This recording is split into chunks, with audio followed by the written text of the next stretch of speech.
Tranche de couple, La vie, le drama et le monde coloré de Guillaume et Max. saison 4. Bonjour, bonsoir. Nous sommes Guillaume, et Max et on vous souhaite la bienvenue dans ce 22e. il reste à des scories. Voilà. On vous souhaite la bienvenue dans ce 3e épisode de la saison 4 de Tranche de couple. Épisode qu'on a choisi d'intituler Pas de fumée sans feu. Comme d'habitude, on vous invite à vous abonner à ce podcast pour être notifié des nouveaux épisodes diffusés le lundi tous les 15 jours. On se retrouve entre-temps aussi sur notre page Facebook, sur notre compte Twitter ou sur notre email tranche le chiffre de couple et pour l'email tranche le chiffre de couple @gmail.com. Enfin, un mot, un seul, partagez sur vos réseaux sociaux à vos proches et puis à toutes celles et tous ceux qui sont susceptibles d'être intéressés par le podcast. Ça nous permettra de continuer à accroître la visibilité de Tranche de couple et aussi à garder la motive pour continuer à vous proposer ce podcast tous les 15 jours. Allez, c'est parti. Comme d'habitude, on commence par notre tranche d'actu et on commence aujourd'hui par un petit point sur ce qui se passe à l'est de l'Europe. Guillaume. Et absolument pas de fumée sans feu en Ukraine où les bombardements continuent et où la guerre a pris un tournant assez mouvant ces derniers jours. On voulait faire un point sur cette situation. On avait pensé le faire déjà dans plusieurs épisodes avant, enfin dans l'épisode d'avant, puis même dans le premier épisode, mais à chaque fois on a repoussé parce que l'actualité a été effectivement très changeante. Ce soir, je crois que, vu la taille de ce que j'ai écrit, préécrit en tout cas, on a pas mal de choses à vous raconter. Et on voulait parler notamment de la contre-offensive ukrainienne et de la débâcle de l'armée russe, puisqu'il faut imaginer en Ukraine un front énorme qui fait près de 1200 km du nord au sud de l'Ukraine et qui, en conséquence, pour les deux camps, est difficile à tenir ou à pousser. On a eu une guerre qui a été en 4 phases jusqu'à maintenant. La première phase, c'est la poussée des Russes. La deuxième phase, c'est la consolidation des Russes, qui a eu lieu plutôt vers le mois en avril-mai. La troisième phase, c'est l'utilisation par l'armée ukrainienne de nouvelles armes qui lui ont permis de reprendre le dessus et de limiter l'avancée des Russes. Et puis la quatrième phase, qui a commencé au début du mois de juillet, c'est cette fameuse contre-offensive qui a été lancée de façon relativement discrète début juillet, après une période que les experts effectivement qualifiaient de renforcement suite aux prises territoriales. La contre-offensive ukrainienne a pris un tournant visible dès la fin du mois d'août et au début du mois de septembre, avec la reprise de l'ensemble des territoires, notamment de l'oblast de Kharkiv au nord-est du pays, et la poursuite vers l'est sur l'oblast de Louhansk, et également de Donetsk. Au sud du pays, l'armée ukrainienne a engagé des victoires et des avancées moins visibles, moins impressionnantes, mais tout aussi importantes pour se rapprocher du Dniepr, du fleuve Dniepr, et isoler possiblement une partie des forces russes qui pourraient représenter jusqu'à 12 000 hommes, soit 15 bataillons russes qui sont dans cette zone. Mais au final, l'armée ukrainienne a donc récupéré près de 6 000 km², soit 5 à 8% du territoire occupé par les Russes depuis le début de la guerre. Alors, un élément important de cette guerre, c'est le brouillard de guerre. Il est important de noter que cette contre-attaque est un exemple très puissant de l'emploi du brouillard de guerre. Les amateurs d'Age of Empires se souviendront de ces zones noires et où tout ce qui se passe est invisible, qui empêche logiquement de voir les mouvements des ennemis. Et bien là, c'est pareil. Le gouvernement et l'armée ukrainienne ont demandé pour cette contre-offensive à l'armée, aux soldats, aux habitants, aux journalistes, bref, à toutes les personnes qui étaient présentes sur le front, de limiter au maximum leur communication et les informations diffusées sur les manœuvres en cours pour ne pas nourrir l'information de l'ennemi. C'est l'un des effets qui ont joué dans la débâcle qui s'en est suivie de l'armée russe. Par ailleurs, profitant de la surprise de sa contre-attaque au sud, l'Ukraine a lancé une autre contre-attaque, donc au nord, qu'on vient d'en parler, près de Kharkiv, qui est qualifiée dans un article du journal Le Vif, de plus belle diversion militaire de l'histoire contemporaine par le politologue spécialiste des questions de défense belge Joseph Enrotin. Fortement hiérarchisé, peu flexible dans ses mouvements, avec des matériaux parfois très datés, l'armée russe s'est retrouvée prise au piège d'un front trop grand et des feintes ukrainiennes laissant des localités entières à découvert. Par ailleurs, l'armée ukrainienne a, elle, pris le temps de mettre en action le matériel livré par l'Occident sans le lancer dès sa réception, par exemple, parce que le matériel a commencé à arriver dès le mois de mai ou le mois de juin, du matériel de très récent. Mais l'armée ukrainienne a pris le temps de l'exploiter, de comprendre comment il fonctionnait et de comprendre quelle serait la meilleure façon de l'utiliser pour, face aux Russes. Et ce même Joseph Enrotin note que l'armée ukrainienne a depuis 2014 pris le temps de professionnaliser et flexibiliser son armée, ce qui explique qu'elle ait pu résister autant face aux Russes, dont la réputation avait manifestement peu de fondement, et mettre en place une vraie hiérarchie souple et pas lourde comme celle de la Russie. On note par ailleurs que, selon plusieurs analystes aujourd'hui, un certain nombre d'ordres depuis le début de la guerre ne venaient non pas de la hiérarchie militaire, mais directement du Kremlin. Alors une deuxième question qui s'est posée au-delà de cette contre-offensive, c'est la question de l'indépendance du rattachement des républiques entre guillemets séparatistes, annoncées d'abord pour le mois de novembre et à l'origine sur les seuls oblasts de Louhansk et Donetsk, qui étaient les deux régions contestées indépendantistes avant même le début de la guerre. Les référendums sur le rattachement à la Russie ont finalement été avancés sous la pression du Kremlin notamment et des pseudo-gouvernements locaux devant l'avancée des troupes ukrainiennes et le risque de voir les régions reprises du 23 au 26 novembre. Prenons exemple sur la farce du référendum organisé en Crimée en 2014, les Russes et les pseudo-gouvernements ont donc organisé tant bien que mal, et malgré le fait que selon l'ONU et diverses sources, plusieurs centaines de milliers d'Ukrainiens aient été déplacés en Russie, des Ukrainiens qui habitaient dans ces régions, les référendums aient donc obtenu des résultats poutiniens, avec par exemple 93%, 93% des suffrages exprimés en faveur du rattachement à la Russie dans l'oblast de Zaporizhia, dont en réalité à peine la moitié de cette oblast est contrôlée par la Russie. Et la capitale elle-même n'est même pas encore sous le contrôle, mais on a dans cette oblast aussi la fameuse centrale nucléaire dont vous avez probablement aussi entendu parler. La communauté internationale, et notamment des pays réputés pourtant proches de la Russie, comme le Kazakhstan ou la Chine, ont affirmé qu'ils ne reconnaîtraient pas les résultats de ces référendums. Mais le 30 septembre, Poutine a mis en scène au Kremlin, en grande pompe, la signature du rattachement de ces régions à la Fédération de Russie. Alors vous vous demanderez peut-être quel est l'intérêt pour la Russie et pour Poutine. Rappelez-vous qu'il avait indiqué déjà il y a quelques mois, et puis, Dmitry Medvedev aussi, responsable de la sécurité pour la Russie, sur l'utilisation des moyens nucléaires tactiques ou d'armes plus fortes que celles utilisées dans le contexte actuel, qu'il n'hésiterait pas à les utiliser dans le cas où l'intégrité de la Fédération russe serait mise à mal. Du coup, génie où es-tu, le rattachement fantoche des oblasts occupés permet à Poutine d'affirmer qu'à partir d'aujourd'hui, c'est la Russie qui sera touchée directement lorsque l'Ukraine attaquera pour récupérer des territoires illégalement occupés. Malin, hein. En tout cas, inquiétant pour sûr, tant Poutine est devenu imprévisible et est acculé à l'escalade permanente aujourd'hui. Il ne peut pas se permettre de perdre, il ne peut pas se permettre de paraître faible. Il a d'ailleurs affirmé que les responsables en cas d'attaque nucléaire russe seraient les Américains, dans son discours le 30 septembre, qui sont les premiers à avoir utilisé la bombe atomique sur le Japon pour mettre fin à la partie orientale de la Deuxième Guerre mondiale. Capillotracté, c'est une certitude. Et après, qu'est-ce qui va se passer ? Des négociations, sur quelle base ?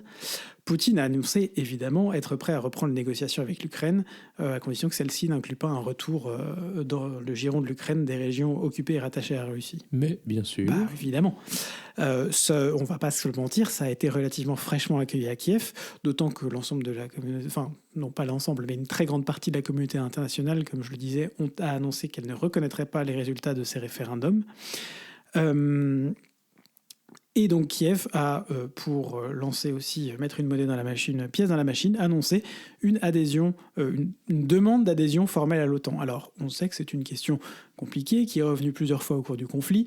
Au début, l'Ukraine avait annoncé vouloir adhérer à l'Union européenne, puis à l'OTAN, puis elle a renoncé à une adhésion à l'OTAN pour donner des gages aussi à la Russie et éviter l'escalade. Et dans un geste finalement d'apaisement. Mais aujourd'hui, elle remet cette pièce dans la machine. Alors je ne pense pas que cela aura un grand impact.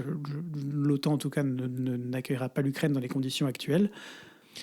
Et par ailleurs, le président ukrainien Zelensky a aussi annoncé qu'il restait disponible pour négocier, mais pas avec le président actuel de la Russie. Voilà, donc on n'est pas encore... La pression augmente. Mais de fait, la Des deux pression côtés. augmente des deux côtés. Voilà, on s'interroge un peu jusqu'où ira Poutine dans sa folie meurtrière et ses échecs répétés militaires stratégiques. Alors que s'ajoute maintenant, on n'en a pas parlé, mais voilà, ça fera peut-être l'objet d'un prochain podcast, les échecs intérieurs qu'il avait su éviter jusqu'à maintenant, notamment autour de la mobilisation qu'il a lancée officiellement dans le courant du mois de septembre. Mobilisation partielle de réservistes uniquement, mais on a bien vu aussi que, voilà, comme dit Guillaume, ça fuit de partout. Ça fuit de partout et on voyait une image très parlante sur Twitter qui disait que la Russie était le seul pays qui, en mobilisant, réussissait à faire fuir sa propre population, puisque Poutine souhaitait mobiliser un objectif de 300 000 hommes. Ça, c'est la version officielle. Il y a des versions un peu divergentes, paraît-il. Mais on parlait il y a 2 jours, le 28 septembre, de déjà 2400 hommes, 240 000 hommes, pardon, qui auraient déjà quitté la Russie pour éviter d'être mobilisés. C'est une autre question. On pourrait se poser la question de si ces gens, du statut de ces gens à l'étranger. Et comme par ailleurs, je veux dire, il y a des accidents très regrettables de plus en plus nombreux en Russie. Avant, Oui, on faites tombait des attention fenêtres. si vous êtes en Russie, au balcon, aux escaliers, aux bateaux, je sais plus. Oui, maintenant on tombe dans les escaliers. Enfin, c'est vraiment pas simple. Mhm. Pas de chance, pas de chance. Pas de chance, pas de chance. Max, pour notre deuxième point actu, tu vas nous parler Coupe du Monde et Qatar. Eh oui. Alors, il n'y a pas le feu au désert, mais il fait chaud. Ouais, alors on s'est posé la question si cette Coupe du Monde au Qatar, c'était finalement pas l'arnaque du siècle. Alors vous le savez, Comme il y va, l'autre. la Coupe du Monde au Qatar, elle se déroulera du 20 novembre au 18 décembre 2022. Et en ce moment, il y a des appels au boycott qui se multiplient, mais du coup on s'est dit, faisons un petit récap, pourquoi donc ? Alors d'abord, cette Coupe du Monde, c'est une aberration sur le plan des droits humains, parce que vous n'êtes pas sans savoir qu'il y a 8 stades qui ont été construits pour la Coupe du Monde, avec un certain nombre d'infrastructures à côté. Et en fait, il y a eu un coût humain énorme, dont on n'a pas des chiffres validés, officiels par tout le monde, mais selon le quotidien britannique The Guardian, ils estiment que près de 6500 ouvriers seraient décédés depuis le début des travaux. Et en fait, décédés parce que, en gros, travaillant pendant des heures sous une chaleur extrêmement forte, Voilà, il y a des conditions de gens sécurité probablement précaires. Voilà, qu'on succombé. Ces ouvriers, souvent des immigrés, n'ont pas été respectés. Comme disait Guillaume, les conditions de travail étaient vraiment pas bonnes. Et puis par ailleurs, en fait, c'était presque du travail forcé parce que ces immigrés se sont vus retirer, selon ce qui se dit, leur passeport, on les empêchait de repartir ou de changer d'emploi, donc vraiment une main-d'œuvre forcée. Bon, du côté du Qatar, on reconnaît 37 décès liés à la construction des stades, dont 34 non liés à leur emploi. Alors, donc ils étaient là à côté, ils sont morts. Voilà, donc finalement, un non-sujet. Alors, absurde aussi parce que ces stades, ces 8 stades, n'ont été construits en fait que pour l'occasion. C'est-à-dire que, en gros, plusieurs d'entre eux ne seront pas réutilisés à l'issue de la Coupe du Monde. Alors, il y a une raison à ça, c'est que tous les matchs se passeront dans la capitale du Qatar. Et donc forcément, ils n'ont pas besoin d'avoir 8 stades dans la même ville. Alors, il y a un des stades qui a été construit à partir de conteneurs de sièges amovibles et d'éléments modulaires pour permettre son démontage. A priori, il y aurait l'idée d'aller le réinstaller quelque part en Afrique. Mais on peut quand même s'interroger sur la nécessité d'avoir fait des travaux aussi gigantesques pour quelques semaines d'utilisation, alors que globalement, quand même, on ne manque pas de grandes infrastructures ailleurs dans le monde. Et puis, c'est pas seulement les stades, parce que forcément, ils ont construit des autoroutes, des hôtels, un métro spécialement construit pour la compétition. Et puis, s'agissant des 7 autres stades, alors on peut se dire que peut-être qu'ils seront réutilisés, mais en fait, pas tellement, parce que les stades construits ont une capacité de 40 000 à 50 000 visiteurs, Mais la moyenne d'affluence du championnat professionnel qatari, dont on sait qu'il est extrêmement connu, je pense que vous en avez tous entendu parler avant, c'est de 4000 visiteurs en général. Donc forcément, voilà. Et puis, enfin, c'est aussi quand même une aberration écologique. Bon, vous en avez très certainement entendu parler. Lors de l'attribution de la Coupe du Monde au Qatar, on a quand même pointé le fait que au Qatar, il fait chaud, parce que l'été... On a quand même des chaleurs jusqu'à 50 degrés. Du coup, le mondial a dû être décalé en hiver. Oui, d'habitude, c'est plutôt juin-juillet, la Coupe du Monde. Là, donc, c'est novembre-décembre. Pour le bien-être des joueurs. Mais bon, faut savoir qu'en hiver, il fait quand même toujours chaud au Qatar, puisque les températures vont jusqu'à 30 degrés. Et du coup, 7 des 8 stades vont être climatisés pendant 2 mois. Ce qui est quand même une absurdité écologique au moment où on parle de sobriété un petit peu partout dans le monde. Et d'autant plus que c'est des stades qui sont à ciel ouvert. Donc en fait, on climatise l'air. Mais malheureusement, ça ne s'arrête pas là. Le coût écologique est officiellement estimé à 3,6 millions de tonnes de CO2 d'après les prévisions de la FIFA. Un chiffre qui, d'après l'ONG belge Carbon Market Watch, est sous-évalué à peu près 5 fois, voire un peu plus. Bon, et puis je vous ai parlé d'hôtels, d'infrastructures, mais comme je vous ai dit, tous les matchs auront lieu dans la capitale du Qatar, Doha, ce qui est quand même assez exceptionnel, parce qu'en général, ça a lieu dans plusieurs villes d'un même pays, voire entre plusieurs pays pour accueillir les différents matchs. Mais du coup, et on parle d'un pays qui est microscopique. Ah oui, qui est microscopique. Oui. Alors, mais du coup, impossible d'héberger. Vous aviez 4 ou 5 stades de France sur l'échelle de l'île de France ou un truc comme ça. Je pense qu'on est dans cette ordre de grandeur. On regardera et puis on vous dira sur nos réseaux. Alors, impossible du coup d'héberger tout le monde dans la capitale. Comment on fait du coup ? Pas un problème.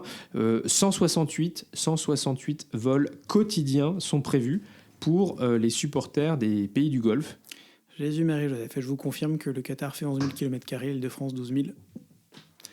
Voilà. Alors, bon, du coup, le Qatar, parce qu'en fait, ils ont promis de planter des millions d'arbres dans le désert. Et du coup, ils comptent aussi investir dans le marché des crédits carbone. Alors, le crédit carbone, chaque crédit est censé représenter 1 tonne de CO2, mais 1 tonne qui a été réduite par quelqu'un d'autre, en fait. C'est en gros une économie qui est compensée. Voilà. Mais du coup, pour atteindre une neutralité carbone, ils auraient besoin de 3,6 millions de crédits pour la Coupe du Monde. Et les organisateurs n'en ont pour l'instant sécurisé que 180 000, en plus de mauvaise qualité selon les experts. Bon, alors du coup, on a d'un côté une affirmation du Qatar et de la FIFA qu'il s'agit là de la première Coupe du Monde de l'histoire qui est neutre en carbone. Et en fait, en réalité, on en est loin. C'est pour ça qu'on vous parlait d'arnaque. Et de notre côté, voilà, on se range du côté de ceux qui ont prévu de boycotter cette compétition sportive. En tout cas, de ne pas la regarder, je sais pas si... C'est-à-dire qu'on ne la regardera pas. Voilà. On va peut-être pas aller manifester, voilà, mais en tout cas... vous nous connaissez, si vous nous connaissez, vous savez qu'on n'a déjà pas un intérêt naturel fou pour le foot. Voilà, quand même, les grands événements, on regarde quand même les matchs de la France ou de la Belgique. Mais là, franchement, on n'a pas envie de cautionner ce business, parce qu'il faut quand même bien avoir en tête que c'est un vrai business d'accueillir la Coupe du Monde et dans ces conditions. Absolument. Je dirais juste peut-être pour ajouter, s'il fallait terminer malgré tout sur un point positif, que l'arbitre française, Stéphanie Frappart, sera l'une des arbitres officielles de la compétition. Ce sera la première fois qu'elle officiera à ce niveau. Et on parle d'une femme au Qatar. Voilà. Oui, on aurait pu vous faire tout un truc sur les droits de l'homme aussi. Et les droits notamment LGBT. On y reviendra. On fera une petite... On y reviendra. Voilà, ça nous occupera. Vous voyez, on a déjà plein de sujets pour notre podcast suivant. Merci Max. Allez, on passe à notre tranche de vie, tranche de couple. Ish. Ah non, pardon. On est sur un mélange, en fait. On est sur un mix, en vrai. Excuse-moi, Guillaume, j'ai zappé la belgitude. Mais non, mais t'as pas complètement tort, en fait, parce qu'on est sur notre point belgitude aussi, va être un mix tranche de vie, tranche de couple. On va parler de nous dans ce point belgitude. Et on va vous parler de la conférence des évêques flamands. Bah oui, en Belgique, tout est séparé. Même les évêques, il y a les évêques francophones d'un côté, les évêques flamands de l'autre, qui tous ensemble, enfin bref, voilà, c'est quand même la Belgique, ils se baladent ensemble quand ils vont voir le pape, par exemple, on en reparlera. Mais donc, la conférence des évêques flamands a enflammé le débat avec la publication d'une note qui dessine les contours d'un temps de prière, notez bien ces mots, dédié aux couples homosexuels. Jésus, Marie, Joseph. Comme on peut l'imaginer, cette proposition a déclenché, notamment dans l'Église de France, dont on connaît la position peu ouverte ou même très fermée sur le sujet, une avalanche de réactions. Au feu les pompiers, ces réactions en partie positives, mais aussi en partie outrées par l'outrecuidance des évêques qui osent marcher sur les plates-bandes des jardins de Saint-Pierre. Après tout, bénir les unions homosexuelles serait absolument contraire à la Bible et aux évangiles et créerait un précédent fâcheux et une confusion par rapport à la bénédiction du mariage religieux. Vieille histoire, on a déjà entendu ça quelque part. Sauf que, manifestement, peu de gens ont lu correctement la proposition des évêques flamands, y compris les journalistes et les premières personnes qui ont relayé sur Twitter, notamment le soir, qui se sont pris les pieds dans le tapis théologique, un tapis qui manifestement ils n'avaient pas vu ou qu'ils ne maîtrisent pas. Il ne s'agit pas en effet d'une bénédiction en elle-même des couples ou d'un engagement, mais bien d'un temps de prière. Timothy Scholtes, jésuite et porte-parole des évêques de Belgique, rappelle par ailleurs dans la Croix que le pape François insiste sur l'exigence d'accueil et de non-discrimination. Il s'agit bien ici de proposer un temps porté autour de la prière, de proposer à chacun une voie d'accueil dans la communauté chrétienne catholique. La seule bénédiction qui est intégrée, c'est une bénédiction finale, un peu comme celle qui existe à la fin de chaque messe. Plutôt logique finalement. Si je voulais être un peu provocateur, de toute façon, je dirais que l'Église bénit bien des choses, les cartables, les animaux, des véhicules, des soldats en Russie, et qu'on pourrait s'interroger sur la pertinence et la cohérence réelle de la bénédiction dans son ensemble aujourd'hui. Mais c'est une autre question qu'on gardera ou pas pour un autre podcast. Sur Catobel, média en ligne de l'Église catholique francophone, Vincent Delcor souligne pourquoi le timing de cette publication n'est pas anodin. Le cardinal Joseph de Kessel est sur le départ, puisqu'il a 75 ans, 75 ans. C'est le président de la conférence. Président de la conférence des évêques de Belgique, absolument, et cardinal de Malines-Bruxelles. Il est donc plutôt sur la fin, il va donc pouvoir commencer à faire un peu ce qu'il veut, on ne va pas se mentir s'il en a envie. Les évêques belges rencontreront par ailleurs le pape fin novembre en visite ad limina, la fameuse visite de tous les évêques belges, flamands et néerlandophones et francophones. Il y a aussi une dimension romaine. François a montré une ouverture très nouvelle sur les questions d'accueil des personnes LGBT. Oui, non, mais certes, François a eu des mots sur l'accueil et tout ça. Par ailleurs, la Curie a rappelé sous son mandat la position liée au fait que, en gros... Alors, je vais revenir sur ce document, le fameux document qui est sorti en mars l'année dernière, en mars 2021. J'ai plus le nom de la personne, on vous en avait parlé à l'époque, on vous a dit qu'on avait été un peu choqués. C'est le préfet pour la doctrine de la foi. Ce mec-là a disparu dans un sombre diocèse d'Italie et qu'on n'entend plus parler. Il a été, écarté des affaires depuis néanmoins, dans un timing tout à fait intéressant.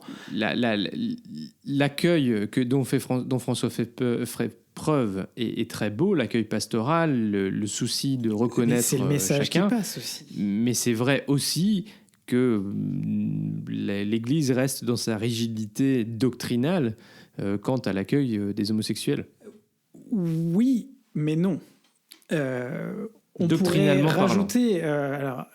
rajouter aussi cette dimension. Certes, l'Église reste relativement peu flexible sur ces sujets. Cependant, toute chose commence par un petit pas, puis un autre petit pas, puis un autre petit pas. Donc, est d'accord. On avance, mais j'y reviendrai. Il y a une dernière dimension, c'est moi qui la rajoute, celle-là qui est celle du Prums, c'est moi qui ai commencé. On attendait plutôt une proposition de ce type venue d'Allemagne, où, comme on vous en a déjà parlé, le synode qui a lieu là-bas a donné lieu à un certain nombre de prises de position par les catholiques allemands extrêmement fermes, extrêmement radicales, extrêmement progressistes. On se serait attendu qu'eux mettent ça en place. Eh ben non, c'est la Belgique, paf, à côté. Sachant que les Allemands ont quand même fait, il y a quelques mois, des bénédictions de couples homo. Ah oui, mais c'est pas nouveau. Voilà. Simplement, à ce niveau, au niveau des évêques, c'est tout à fait nouveau. Bref, le débat continue, mais ce qui reste certain, c'est que le parcours vers un accueil plus plein et entier des personnes LGBT au sein de l'Église catholique est encore long. Mais que ces propositions, comme je le disais, permettent d'alimenter sa progression petit à petit, comme le souligne toujours dans la Croix deux membres du CA de Devenir un en Christ, une association qui travaille sur le sujet en France. Les temps que nous vivons sont passionnants, et même si on adorerait que ça aille plus vite, il est fascinant de se dire qu'on voit en direct les choses changer. Et puis après tout, Max et moi avions pris un peu d'avance avec un temps d'engagement finalement très similaire à la proposition des évêques flamands il y a déjà 5 ans, en 2017. Et oui. Cœur, love. Voilà, on vous avait dit que ce serait un peu de vie de couple. Et on vous mettra d'ailleurs la proposition des évêques flamands sur nos réseaux sociaux pour vous donner une idée et que vous puissiez vous faire la vôtre. Bon, alors du coup, on passe à la vraie rubrique classique, traditionnelle, tranche de couple, sur notre vie de couple. Et on vous avait déjà dit que le rythme de travail était éreintant, mais on a aussi repris une vie sociale, Guillaume. Eh ben oui, et puis comme on fait jamais les choses à la moitié, on reprend une vie sociale avec des trucs quasiment tous les soirs. Là, ça n'arrête pas. On a enchaîné les choses. Alors on voit plein de monde, c'est chouette. On voit des amis, ça on vous en avait parlé aussi dans le dernier podcast, on trouve très chouette de reprendre ça après l'été. Et puis cette semaine, on a fait une soirée suisse. Exactement, alors vous allez vous poser la question, c'est quoi une soirée suisse ? C'est quoi une soirée suisse ? Et puis surtout, une soirée suisse à Bruxelles, qu'est-ce que ça veut dire ? Alors il faut savoir que... dans le cadre de mon travail, je suis en lien avec les Suisses à Bruxelles. Et du coup, qu'on a eu l'occasion d'être invité à une soirée qui a lieu chaque année, qui est organisée par les ambassades de la Suisse auprès de la Belgique, de l'Union européenne et de l'OTAN, qui s'appelle la soirée suisse, qui met en valeur du coup un canton chaque année et surtout au travers de ses spécialités culinaires. Et cette année, je vous le donne en mille, Grüezi ! C'était le canton de Zurich. Voilà, qui était mis en avant. Ils ont du très bon fromage et de la très bonne charcuterie. Je suis pas sûr que les tomates cerises, elles venaient du canton de Zurich, cela dit. Voilà, donc en gros, ils rassemblent à peu près 600 personnes dans un lieu qui s'appelle les Jeux d'hiver. Bon, c'est un petit clin d'œil quand même à la Suisse. Et son fromage fondu, même s'il n'y en avait pas. Alors bon, bonjour le Covid. Coucou. Et en plus, il faisait mauvais. C'est-à-dire que, bon, c'est osé quand même. 600 personnes rassemblées, au moins pour les discours, dans un espace qui était assez exigu. Bon, on est passé entre les gouttes pour l'instant. Voilà, on a découvert les petites spécialités de fromage, de charcuterie du canton de Zurich. On a découvert aussi que le canton de Zurich faisait du jus de pomme, spécial qui est genre mélangé pendant juste 5 secondes et pas pendant 20 minutes ou un truc comme ça. Ils font de la bière. Ils font du vin, on ne va pas trop revenir dessus. Ils font de la viande végétarienne aussi. Ouais, ils ont des petites spécialités. Alors, il y a toujours un petit côté créatif, visiblement, dans ces soirées. Et donc, voilà, ils nous ont présenté un petit peu les innovations culinaires. Donc, on a mangé un kebab végétarien.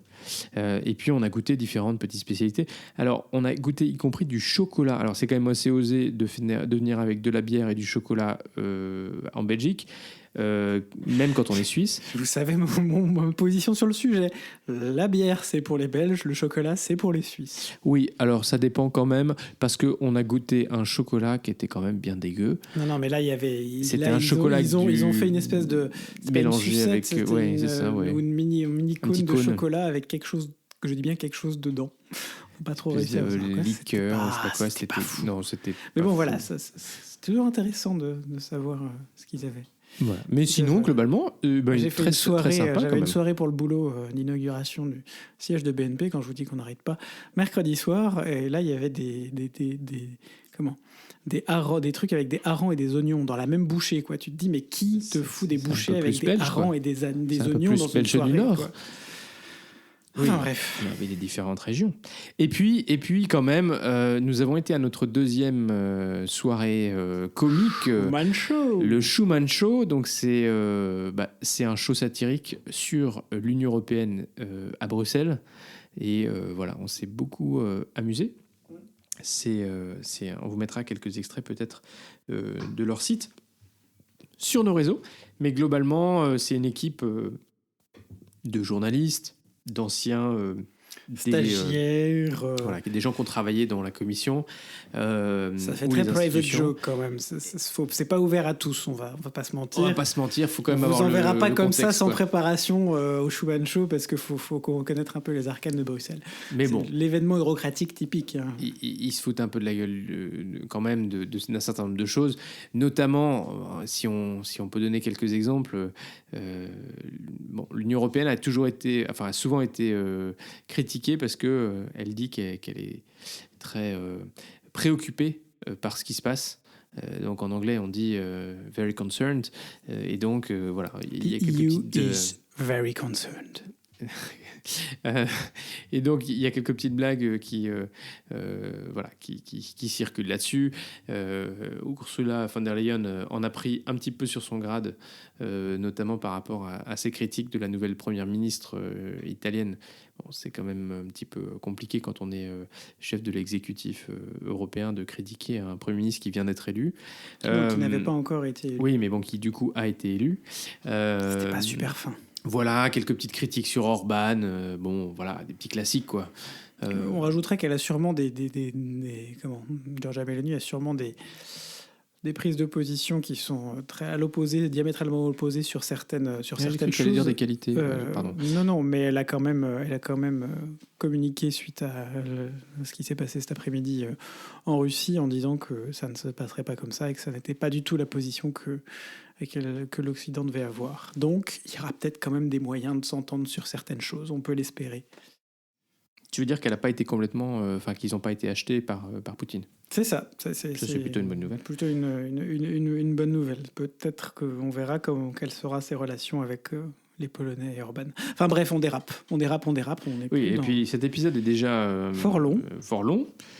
Deuxième sujet. Bon, autant dire qu'on est fatigué, quoi. Voilà, on va pas se mentir. On n'a pas grand-chose à vous raconter finalement parce que effectivement, c'est toujours un peu le chapeau de roue, mais on espère que ça va se calmer un peu, hein.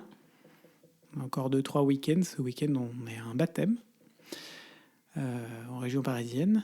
Le week-end prochain, on a un week-end pote en Champagne. Si la voiture veut bien nous accompagner, on pourrait y revenir aussi à l'occasion. Acheter une belle voiture et se retrouver à devoir payer des factures monstrueuses pour des pièces dont le constructeur sait qu'elles sont défaillantes, mais se dit qu'il va seulement prendre en charge une partie. C'est déjà généreux. Voilà, bref. Voilà quoi. Allez. Mais bon, n'hésitez pas à nous poser des questions si vous voulez en savoir plus sur notre vie trépidante sur les réseaux sociaux. Mais on vous confirme ce qu'on vous avait dit il y a 15 jours, c'est que l'hiver est bien là. Winter is coming. Winter is here. Allez, on passe à la rubrique... Coup de cœur entrepreneurial, c'est pour toi, Max. Exactement. Alors aujourd'hui, on voulait mettre en avant une solution autour de l'économie circulaire qui a été lancée par une start-up lyonnaise qui s'appelle Les Biens Communs. Alors, ils sont partis du constat qu'un ménage français possède en moyenne une trentaine d'équipements, mais qu'il ne les utilise que très peu. Par exemple, savez-vous qu'une perceuse, en moyenne, sur sa durée de vie, elle est utilisée 12 minutes ? Alors leur idée, c'est qu'on installe dans des immeubles, dans des halls d'immeubles, des casiers connectés qui contiennent des équipements du quotidien, type aspirateur, que tu utilises une fois par semaine, vidéoprojecteur, que tu utilises quand même pas très souvent, appareil à raclette, etc., qui puissent du coup être réservés et loués à la demande à un tarif super abordable, 1 € par heure. Alors, le gros avantage, c'est que ça permet, 1, d'accéder à des équipements que tu n'aurais pas chez toi, 2, tu libères de l'espace du coup chez toi si tu sais que tu peux aller louer un aspirateur pour pas cher, et puis c'est clairement pas cher et clairement écologique. Du coup, ils ont débuté par des résidences étudiantes à Lyon, mais ils aimeraient développer plus largement leur concept et pourquoi pas un jour voir des casiers comme ça dans les bureaux de poste. Alors peut-être que les bureaux de poste, vu les horaires d'ouverture, c'est peut-être pas le meilleur endroit, mais bon, l'idée c'est que le coût des casiers, c'est à peu près 20 000 € le casier quand même, donc c'est pas ça coûte quand même son petit coût, soit rentabilisé par les locations, donc c'est que ça se rembourse, donc du coup pas mal. En tout cas, un super concept qu'on a adoré et qu'on voulait vous partager. Merci Max, c'est chouette pour finir ce podcast sur une touche positive. Et ben voilà, c'est déjà la fin de ce 3e épisode de notre saison 4. Si vous êtes arrivé au bout, bravo. Et merci. On est très heureux de vous compter parmi les auditeurs de Tranche de Couple. On vous le dit, on vous le redit, si ça vous plaît, parlez-en autour de vous. Et puis surtout, n'hésitez pas à nous mettre une petite note ou un commentaire sur la plateforme que vous utilisez. Ça aidera à ce que d'autres puissent aussi découvrir ce podcast. Et ce podcast, justement, est diffusé le lundi tous les 15 jours, ou peut-être le dimanche soir pour les plus au taquet pressés. On aura peut-être le temps de le faire cette semaine. Alors, portez-vous bien d'ici au prochain épisode. Gros poutou, et à très vite pour de nouvelles tranches Coloré.